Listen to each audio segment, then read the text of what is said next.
স্বাধীনতার পর থেকে আজ পর্যন্ত ইসলামপন্থীদের উত্থান ছিল কিছু মহলের চোখে কাটার মতো। তারা কখনোই চায়নি এবং ভবিষ্যতেও চাইবে না এদেশে ইসলামী আদর্শভিত্তিক নেতৃত্ব প্রতিষ্ঠিত হোক। আর এই জন্যই আমাদের রাজনৈতিক ইতিহাসকে এমনভাবে সাজানো হয়েছে যাতে দুই জমিদার ছাড়া আর কেউ যেন বড় হয়ে উঠতে না পারে। প্রচারের সব মাধ্যম, ইলেকট্রনিক মিডিয়া, প্রিন্ট মিডিয়া, পাঠ্য বই, সবখানে ইসলামী শক্তিকে আড়াল করে রাখা হয়েছে। তাদের বার্তা খুব স্পষ্ট ছিল, ইসলামী চিন্তাধারার জায়গা নেই এ রাষ্ট্রের মূল ধারায়।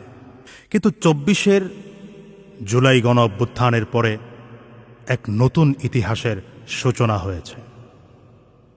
ইসলামী দলগুলো আজ ঐক্যের পথে এগিয়ে চলেছে, আর এটাই ইসলাম বিরোধীদের আতঙ্কের প্রধান কারণ হয়ে দাঁড়িয়েছে। তারা এখন দিশেহারা, কার বিরুদ্ধে গুজব ছড়াবে, কার ভিতরে ফাটল ধরাবে, কিভাবে ঐক্য ভাঙবে, সে চক্রান্তে তারা দিনরাত ব্যস্ত হয়ে পড়েছে। তারা থামবে না, দিনরাত জেগে জেগে পরিকল্পনা করবে, বিভ্রান্তি সৃষ্টির চেষ্টা করবে।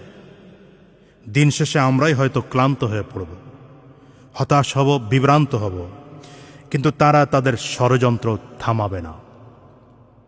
এই বাস্তবতা যত দ্রুত দেশের সাধারণ মানুষ এবং ইসলামী নেতৃত্ব অনুধাবন করবেন, তত দ্রুত মুক্তির পথ মিলবে, দেশের জন্যে, জাতির জন্যে, উম্মার জন্যে।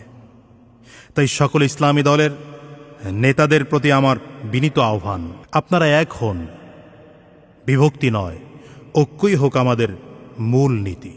দলীয় আদর্শ, মতপার্থক্য, সাংগঠনিক ভিন্নতা সব ঠিক থাকুক, তবু অন্তত নির্বাচনকালীন সময়ে আসনভিত্তিক সমঝোতার মাধ্যমে একটি শক্তিশালী ইসলামী ঐক্য গঠন হোক। যদি তা করা যায়, ইনশাআল্লাহ আগামী নির্বাচনে ইসলামী শক্তিকে কেউ রুখতে পারবে না। তখন গোটা জাতিকে আমরা গর্ব করে বলতে পারব, হুজুররা এবার এক হয়েছেন। এখন একদিকে ইসলামী শক্তি, আরেকদিকে ইসলাম বিরোধী শক্তি। আপনারা কার পক্ষ গ্রহণ করবেন, সিদ্ধান্ত গ্রহণ করুন। দেখবেন এমন গণজোয়ার তৈরি হবে যার ঢেউয়ে অপশক্তি ভেসে যাবে। দুর্নীতি, শোষণ আর ধর্মবিরোধী রাজনীতির মূলোৎপাটন হবে। বাংলাদেশের মানুষ চিরস্থায়ীভাবে শান্তির নিঃশ্বাস ফেলবে। গরিব দুঃখী আর মেহনতি মানুষের মুখে হাসি ফিরে আসবে। তারা পাবে আশার আলো, ইনশাআল্লাহ। তাই আসুন আমরা কাঁধে কাঁধ মিলাই, দ্বিধা দ্বন্দ্ব ভুলে গিয়ে ঐক্যের পথে হাঁটি। ইসলামিক বাংলা বাস্তবায়নের স্বপ্নে একসাথে কাজ করি। শান্তি ও সমৃদ্ধির পথে পা বাড়াই। আগামীর বাংলা ইসলামের বাংলা। ইসলাম জিন্দাবাদ, ইনকেলাব জিন্দাবাদ।